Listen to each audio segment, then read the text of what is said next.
Buenas tardes, en este video vamos a ver un poco de ingeniería de reservorios. Les quiero presentar esta planilla que nos sirve para calcular el factor volumétrico de formación o el valor, el gas expansion factor, que simplemente es la inversa. Bueno, vamos a explicar un poco cómo funciona. Hay una pestañita que van a tener cuáles son los pasos. Esto lo voy a subir a mi GitHub, desde ahí lo pueden descargar. Si quieren me pueden seguir porque voy a estar subiendo todas mis planillas de Excel a GitHub y también las actualizaciones. Bueno, como input o como datos de ingreso, primero tienen que ingresar la composición de gas y luego calcular las propiedades pseudocríticas. Aquí están las ecuaciones para el cálculo de las propiedades pseudocríticas y también las correcciones, ¿no? Entonces, a partir de la composición vamos a obtener las propiedades pseudocríticas de nuestro gas. Le dan clic aquí y se va a calcular. Luego usamos la ecuación de Penrose-Robinson, la ecuación de estado, para calcular sus propiedades. Era una planilla para calcular en general las propiedades, pero la estoy usando para específicamente eje, BG, y es ser usado como input para calcular el gas in place. Pero aquí calculamos las propiedades con este botoncito, calcula properties. Ups. Es un sheet que no he borrado seguramente. Lo voy a corregir después. Ok. Borré un sheet que había antes y lo reemplacé por este. Pero ya vamos a ver después. Lo vamos a poner como comentario. Ok. Ya está. Entonces calculan las propiedades. Luego nos vamos a las propiedades de reservorio. Aquí vamos a usar igualmente Penrose-Robinson, pero aquí esto está ligado a esta otra hoja, donde vamos a poner aquí otros valores que voy a explicar a continuación. Entonces fíjense, aquí ya habíamos calculado VG para diferentes condiciones de presión, ¿no? Incrementos de presión y podemos graficar estas curvas. Pero ahora yo quiero mi EG o VG para mi reservorio para calcular el gas in place. Entonces, por ejemplo, este es mi reservorio. Entonces, cuando estoy haciendo exploración, todavía no estoy seguro dónde está el tope ni la columna de hidrocarburo. Entonces, puedo tener una idea con sísmica o con la construcción de un modelo estructural de donde quiero hacer exploración. Pero entonces lo que voy a tener es un tope máximo, un tope mínimo, ¿no? Por eso la planilla Excel aquí tiene mínimo y máximo. ¿Cuál sería el tope mínimo en el cual pienso encontrar el reservorio? Igualmente el tope máximo. Y como estoy explorando, tampoco sé la columna de hidrocarburo, que la columna simplemente sería desde el tope donde está el contacto de gas, ¿no? Gas-agua. No conozco. Entonces, en la planilla tenemos que ver cuál sería la columna de hidrocarburo que voy a tener. Con estos dos valores puedo calcular dónde está el contacto. ¿Okay? Luego necesito la presión, el gradiente de presión, que eso va a variar, depende de la zona que estén. Pueden ser un gradiente normal o puede ser un gradiente anormal como tenemos aquí. Entonces eso ya depende de la zona donde están explorando. Luego necesitamos un gradiente de gas.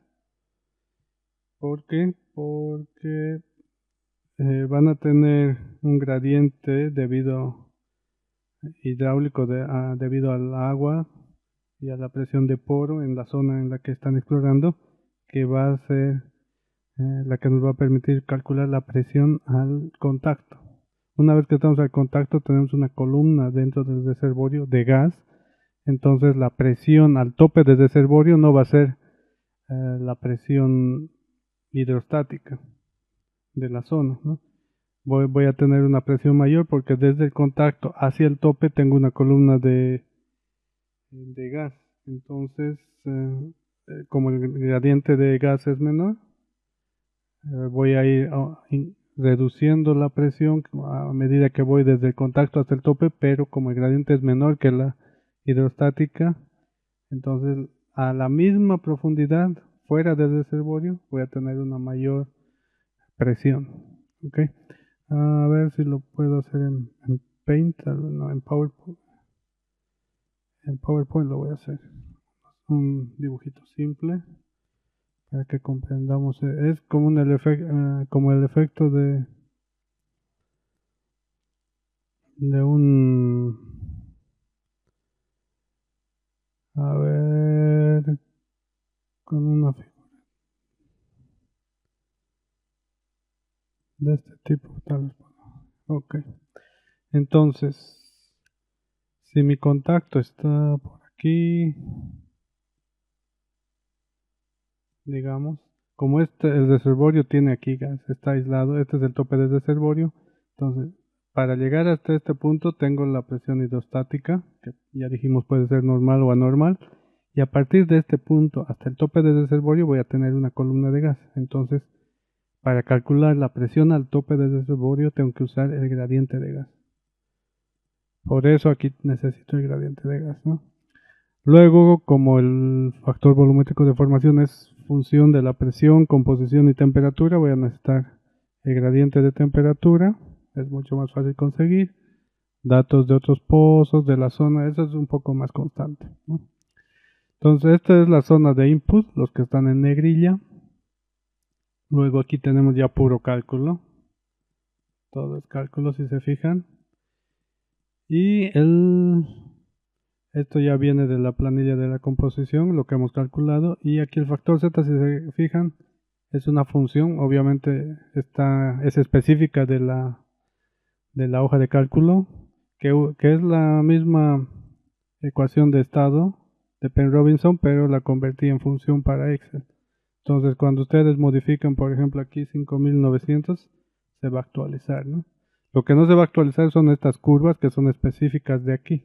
Entonces, tienen que volver y recalcular para que se recalculen las hojas, ¿no?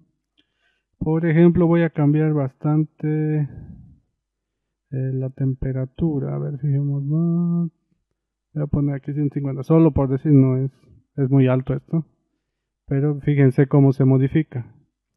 Y si quiero que las curvas se ajusten, fíjense, esta es la curva que corresponde a esa temperatura, ¿no? Entonces voy a tener así mi rango. Entonces con eso puedo calcular mis dos valores. Este BG y EG están calculados a una presión y temperatura promedio. Estas azules que ven aquí. Presión promedio, temperatura promedio en Fahrenheit y centígrados. Y esta presión promedio es la presión entre la base y la base o el contacto y el tope del reservorio. Por eso necesito el gradiente de gas para calcular la presión al tope, la presión al contacto y un promedio de eso, simplemente un promedio aritmético. Debería ser un aproximado de la presión del reservorio en el centro, ¿no? Más o menos. No hay problema con gas porque especialmente gases que no son muy húmedos o retrógrados, porque la composición en la columna va a ser prácticamente constante. En gases retrógrados, ahí tenemos que tener quizás un poco más de cuidado, porque si la columna de hidrocarburos es muy grande, podemos tener diferentes zonas con diferentes composiciones, ¿no? Pero esto es una buena aproximación también en esos casos. Entonces usamos el promedio y ya con ese BGEG podemos calcular el in-place con la porosidad, saturación, etcétera, ¿no? Bueno, ya saben, la planilla va a estar en GitHub, más tarde ya la subo y espero que les ayude. Gracias.